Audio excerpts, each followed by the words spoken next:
What would you do if the man who took you prisoner swore he'd never hurt you? Could you believe him? The storm clouds gathered like dark omens over the Arizona Territory that September afternoon in 1889. Martha Sullivan stood in the doorway of her small homestead, watching the sky turn a deep, bruised gray. At 26, she had already lived through more hardship than most women twice her age. Her husband, Thomas, had died of fever 2 winters ago, leaving her alone on the edge of the frontier, with nothing but a patch of land and memories that hurt more than comforted. The wind picked up, tossing her auburn hair loose from its pins. She pulled her worn shawl tight and stepped toward the woodpile, thinking only of beating the storm. But then came a sound that froze her blood. The distant thunder of hooves. It grew louder, fast, too many to be neighbors. Her heart thudded. Every settler had heard stories of Apache raids. Some claimed they were only rumors meant to scare folks into selling cheap. Others swore the tales were true. Martha wanted to believe the safer story. But when 5 riders crested the ridge, faces painted, eyes dark and fierce, she knew which one was real. They surrounded her before she could reach the door. She stood still, forcing her trembling legs to obey Thomas's old words. Never show fear, even when you feel it. The lead warrior dismounted. He was taller than the rest, strong but graceful, a long scar cutting along his jaw. His eyes studied her not cruelly, but like a man measuring something he didn't yet understand. Martha's voice came out thin. "Please," she said in their tongue, the word clumsy on her lips. "I have nothing of value." He said something to the others, and 2 slipped inside her cabin. When they came out, they carried what little she owned, a sack of beans, her rifle, and a small wooden box with her mother's silver locket inside. Her throat tightened at the sight of it. The tall warrior stepped closer. She could smell leather and smoke on him. "You come," he said in rough English. "I can't," she whispered. "This is my home." Quote. Something flickered in his eyes. Not anger, not yet. He motioned, and one of the men brought a rope. Panic clawed through her chest. She wanted to run, but where? There was nowhere to go. "Please," she said again, in English this time. "I've done nothing wrong."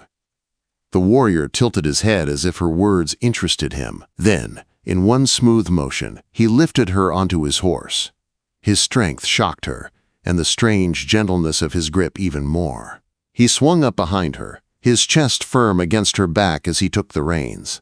The others rode around them, and the group started moving.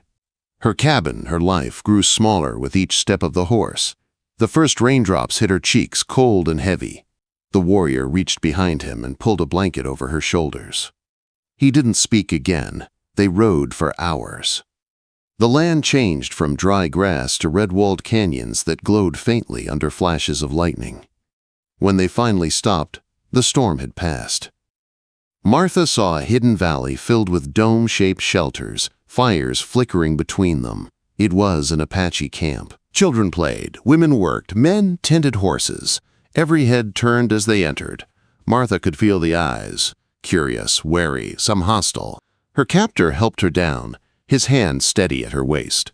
He led her toward an older man sitting by the largest fire, smoke curling around his weathered face. The old man's eyes were sharp as flint. The younger warrior spoke in Apache for a long time, gesturing toward her now and then.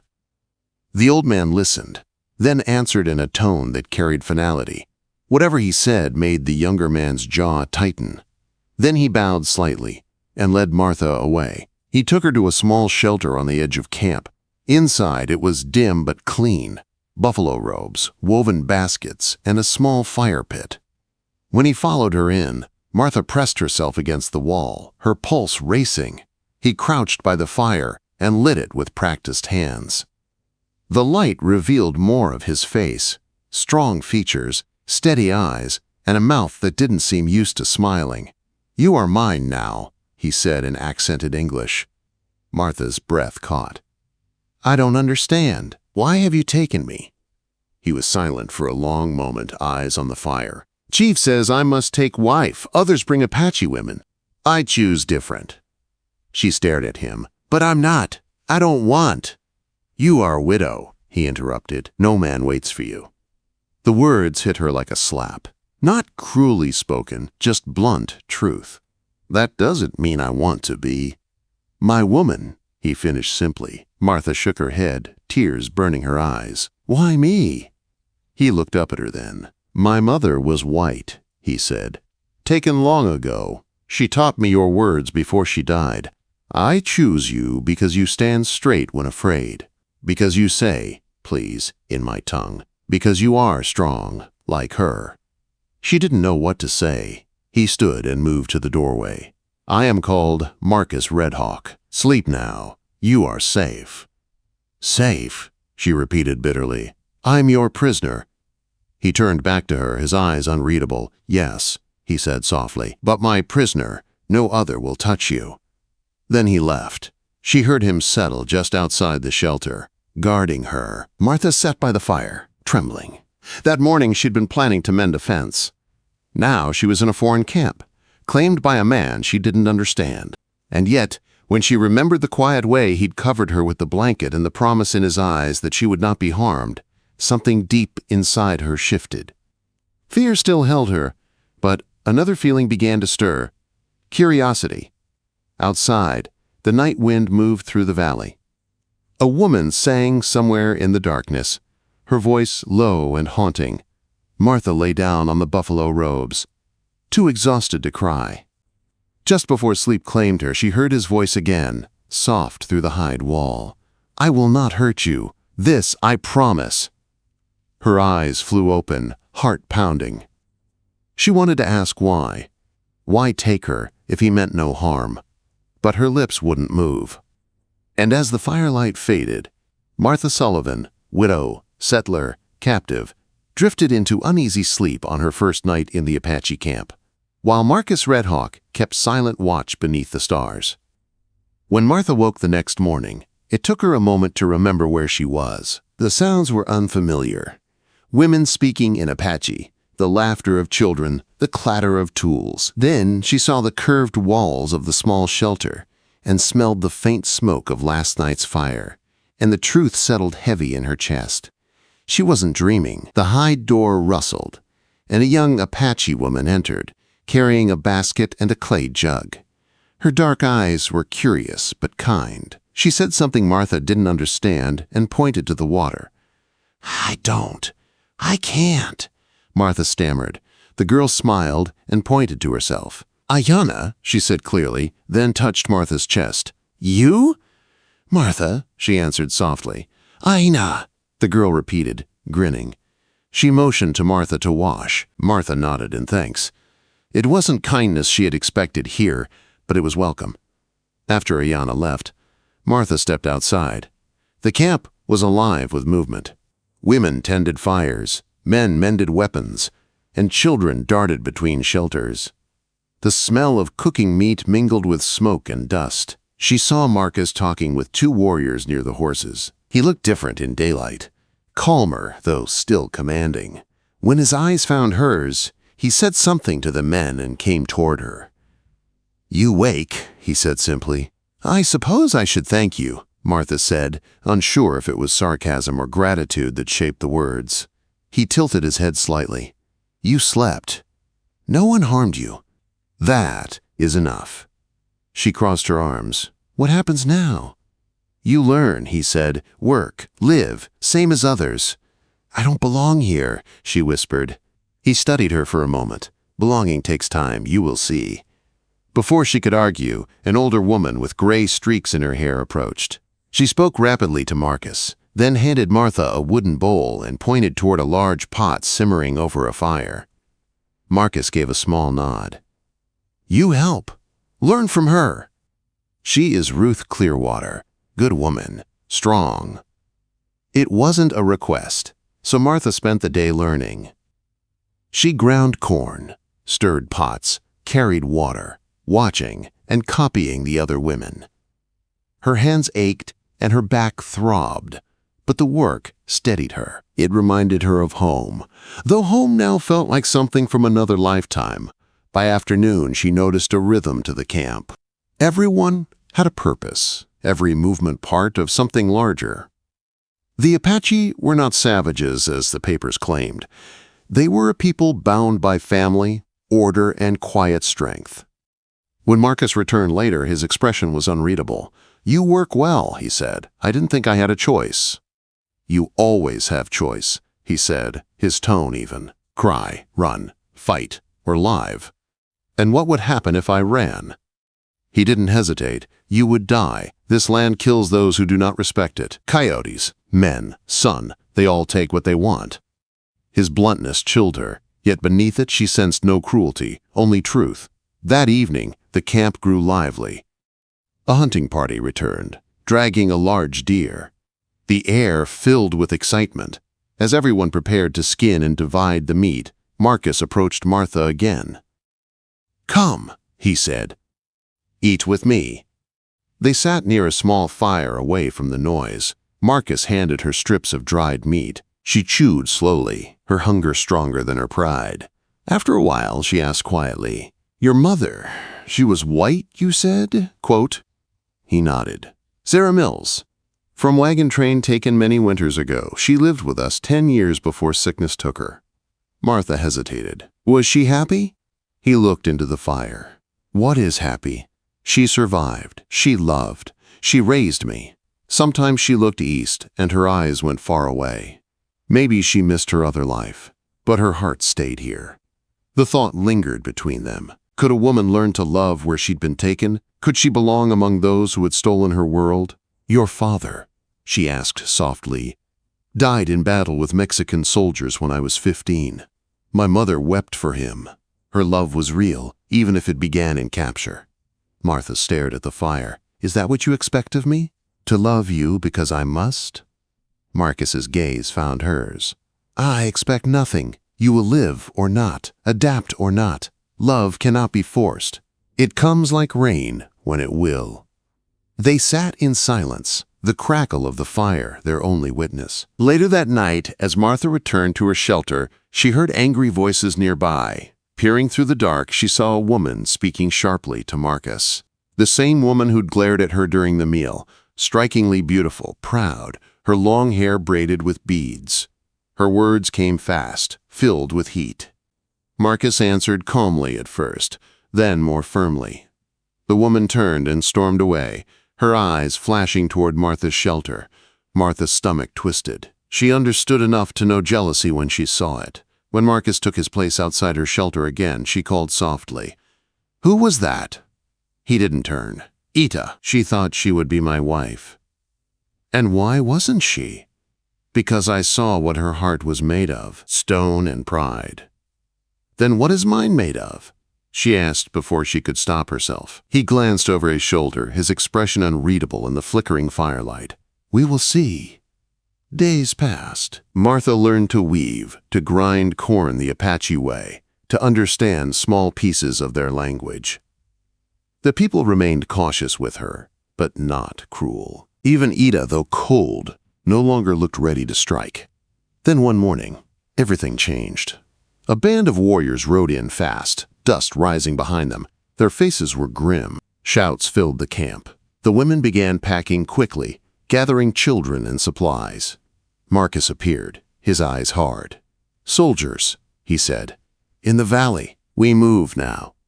The word soldiers made Martha's heart leap. The U.S. Army, her people, rescue, freedom. But as quickly as the thought came, doubt followed. If the soldiers found the camp, they would destroy it.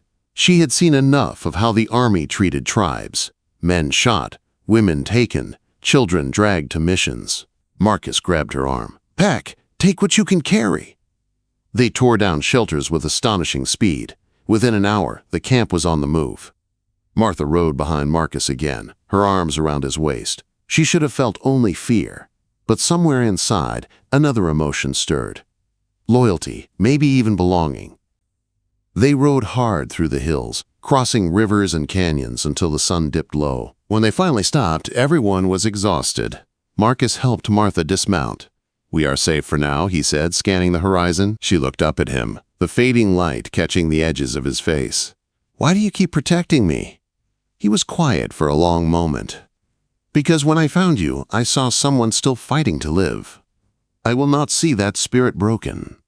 Martha felt something rise in her chest, not gratitude, but something deeper and more dangerous. That night, when the camp slept, she lay awake, listening to his breathing outside her shelter.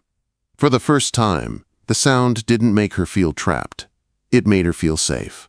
And though she didn't know what tomorrow would bring, she realized one thing with certainty. The man she should have hated had become the one she trusted most. Wait, before we move on, what do you think about the story so far? Drop your thoughts in the comments. I'm really curious to know. The days that followed blurred into movement and exhaustion. The Apache camp climbed higher into the mountains, trying to stay ahead of the soldiers. Martha rode close behind Marcus, the wind sharp against her face. Fear and determination battled inside her chest. They camped in a narrow valley one night, hidden among the rocks. Marcus sat beside her as she fed small sticks into the fire. His face was calm, but his eyes searched the shadows constantly. "Soldiers are close," he said quietly. "Tomorrow we move again." Martha hesitated. "Marcus, if they catch us, what will they do to me?" He looked at her, his expression grave. "They will say they rescued you, but they will not understand. They will never believe you stayed by choice." The words startled her. "You think I'd stay?" Quote, Marcus didn't answer. Instead, he handed her a strip of dried meat and said, "Eat, you must keep strength." She wanted to argue, but she was too tired. As she ate, she watched him. The way his jaw tightened, the way he listened to every sound. This man who had once terrified her now made her feel safe. The next morning brought no rest. Scouts returned with grim news. The soldiers were closing in. The camp had to split. Women and children to the mountains, warriors to lead the army away. Martha felt her stomach twist when Marcus told her. "You go with the women," he said firmly. "They will keep you safe." "No," she said instantly. "I stay with you." "It is too dangerous," he said. "I will come back for you." "You might not," she said quietly. "And if you fall, I will never forgive myself for leaving you." Marcus's eyes softened, the steel in them melting for a moment. "You are a stubborn woman," he said. "You chose me," she reminded him. "You should have expected that." He laughed softly, but there was no joy in it. "Then stay close. And when I tell you to run, you run." That night, before sleep, Martha lay beside the fire. Marcus sat near her, carving something from a piece of wood. When she asked what it was, he held it up. A small figure of a woman, rough but graceful. "For you," he said, "to remember if we are lost." She took it, her throat too tight for words. The next morning came too soon. The soldiers appeared in the valley at sunrise. The Apache were ready, hidden among rocks and trees, waiting for the first shot. The sound of gunfire cracked through the air like thunder. Horses screamed. Smoke rose. Martha crouched beside a boulder, clutching her rifle. Marcus was ahead, moving like shadow and fire. He fought with the ferocity of a man protecting everything he loved. Martha loaded and fired, her hands shaking but steady enough to hit more than once. Hours passed in chaos. When the gunfire finally faded, the ground was littered with bodies, soldiers and Apache alike. The survivors regrouped, but the cost was high. Marcus had a cut on his shoulder, blood staining his shirt, yet he still moved with purpose. "We must leave now," he told her. "More will come." They rode for hours through the broken land until the sky turned purple and gold. The silence between them was heavy with things unspoken. When they finally stopped by a stream, Martha washed the blood from his shoulder. He winced, but didn't pull away. "You should rest," she said softly. "Later," he murmured. Then his hand covered hers, holding it against his chest. "You saved lives today. You fight like Apache." She smiled faintly. "You fight like a man who's worth fighting for." That night, as the fire burned low, Martha felt something change between them. There was no fear left, only understanding. She moved closer, her heart pounding. "Marcus," she whispered. He turned toward her, the firelight catching the curve of his jaw. "You are sure?" he asked softly. "I said I would wait." "I'm sure," she said. "I'm not afraid anymore." He reached out, his touch gentle, his voice low. Then I will be gentle. Outside, the wind moved through the pines, carrying the sounds of the world away. Inside the small shelter, fear gave way to warmth, and warmth to something deeper, the quiet beginning of love. When dawn came, they rode together again. Behind them lay the trail of war and loss. Ahead, a new life waited, one they would build with their own hands. Months later, far from battle and blood, they found a hidden valley with a stream and an abandoned cabin. It became their home. Marcus hunted, Martha tended the fire, and in time, their love grew into something that felt as natural as breathing. One winter night, as snow fell soft outside, Marcus wrapped his arms around her and murmured, "You are no longer my prisoner." Martha smiled against his chest. "No," she whispered. "You're mine now." And as the fire crackled, they lay together, not captor and captive, not Apache and settler, but two souls who had found peace in the heart of the wild. They had faced war, fear, and loss. But love, gentle, fierce, and real, had conquered it all.